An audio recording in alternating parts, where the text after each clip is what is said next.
Good day, welcome back to another episode of Reacting to Crash Videos. I just got back from a road trip around the Northeast, got some cool content, and while I'm sitting on that footage and editing it into an epic video, we're going to talk about today 3 different crashes. As always in these Reacting to Crash videos, we're looking at paramotor accidents and evaluating what went wrong in order to help improve safety in the sport. And also, as always, we're going from the least, the most mild, all the way up to the most extreme, so make sure you stay tuned to the very end.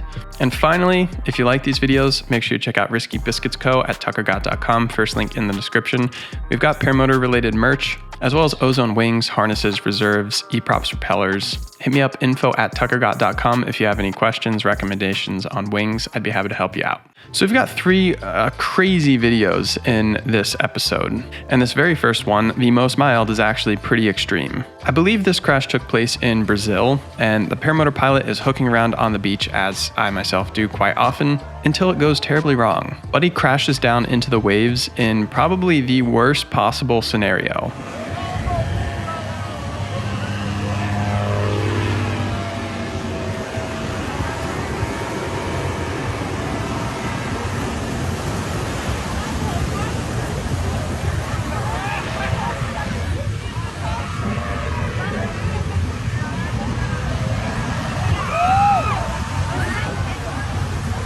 In these videos, we talk a lot about water and how water and paramotors do not mix. Obviously, paramotors weigh a lot, they tend to sink. You're strapped into a harness with a lot of buckles, and then lines and glider fabric can tangle your limbs. Water and paramotors are very dangerous, and particularly water that's moving, flowing rivers, or in this case, crashing waves.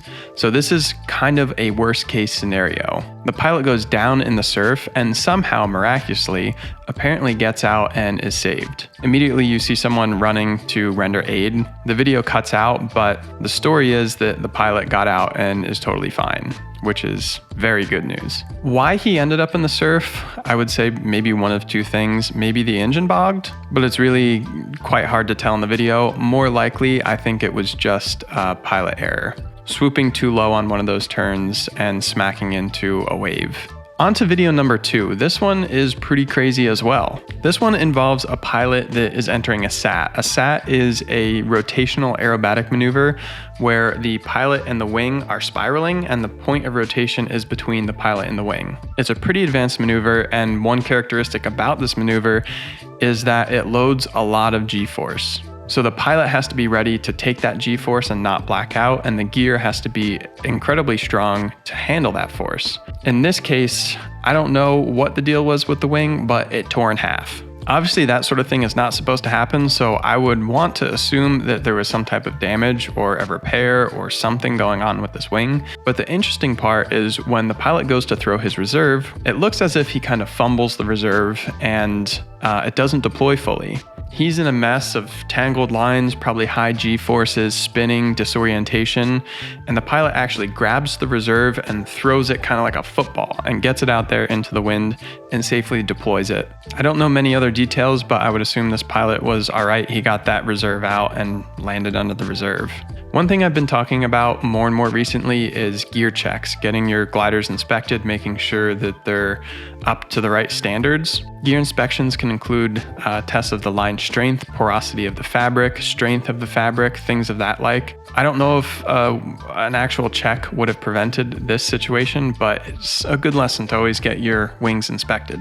So for the grand finale, we have a video that has gone incredibly viral in the past week. The pilot and the original poster of this video is a guy named Kevin Phillips. He's an acro paragliding pilot. He posted it up on his Instagram, and the last time I checked, it had, I think, 43 or 48 million views. This video is an extremely rare situation, an extremely rare worst case failure, an extremely rare recovery, and extremely rare that it was caught on camera so well. So 48 million views or whatever it's at is very well deserved for this video and this scenario, because this pilot was literally like 1 second away from death. Lots of you guys have been sending this video to me in DMs asking for my opinions on it and my response.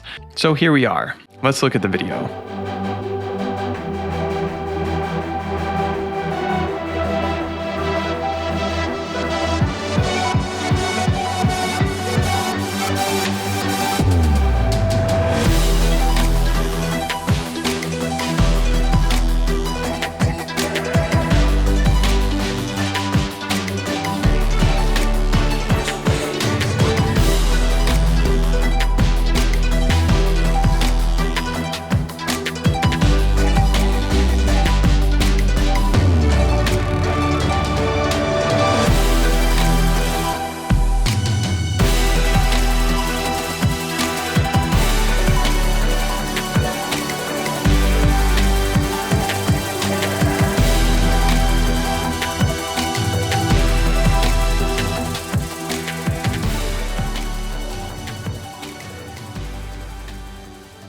Like I mentioned, Kevin is an aerobatic paragliding pilot. He's entering some type of maneuver, a twisted acro maneuver. I don't even know what the name would be, but obviously the maneuver goes wrong. In the description, he mentions that a brake line felt like it got hung up, as well as that the conditions were turbulent at the time. So the maneuver was botched, and he enters basically a worst case scenario. There's a lot of different ways that failures can happen in paragliding and paramotoring. Some are very low speed malfunctions, some are very high speed. And this is one of the most high speed situations you can get into, where the glider surges and your body actually wraps in the fabric, and you essentially enter free fall speeds, probably close to 100 miles an hour, with the only thing slowing you down being the drag of the disabled glider. So now Kevin's plummeting at the ground at a very high rate of speed. He's tangled in lines. You can see that lines are wrapped around his GoPro mount on his helmet, and he pulls his first reserve and throws it out into the air, and unfortunately it doesn't inflate. Now, I saw a lot of things with this video going as viral as it went,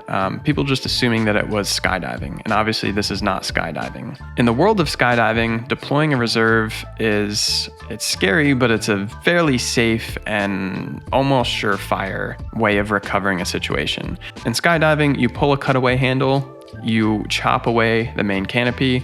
A lot of times there's a system called an RSL or a skyhook that deploys your reserve automatically. If you don't have that set up, you pull a second handle, the reserve comes out. It's packed by a professional rigger, it's inspected regularly, and they're almost guaranteed to work. In paragliding, however, it's very different. You generally have no way of cutting away your main glider, and your reserve is essentially a round parachute, sometimes square, sometimes regalo, steerable. But essentially you have to physically grab that reserve and sling it out into the open air and hope that it catches air. It's not quite a surefire, bulletproof, at least compared to skydiving, method of recovering a bad situation. So in this situation, Kevin's plummeting to the earth, he throws out his first reserve and it doesn't work. He's obviously struggling, he's tangled up in lines, he doesn't have much time to fix the situation, and that's when he goes for his second reserve.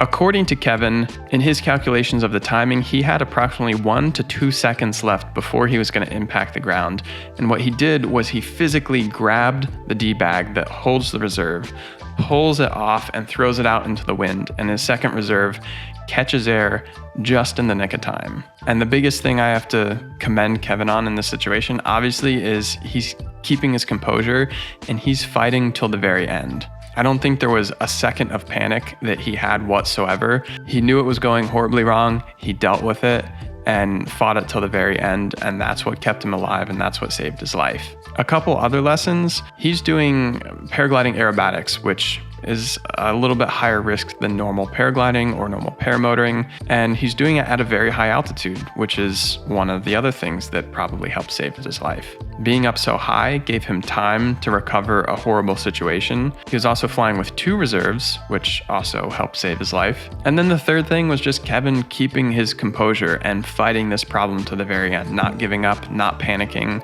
This is like, I don't know, a 0.00001% type of thing. I don't know that this exact scenario is ever going to happen again. Like, I know a lot of people have looked at this video clip and they're like, well, I would never go paragliding because of this, but really this scenario is so rare. Kevin did an incredible job, saved his life. And I do want to mention all 3 of these videos will be linked in the description.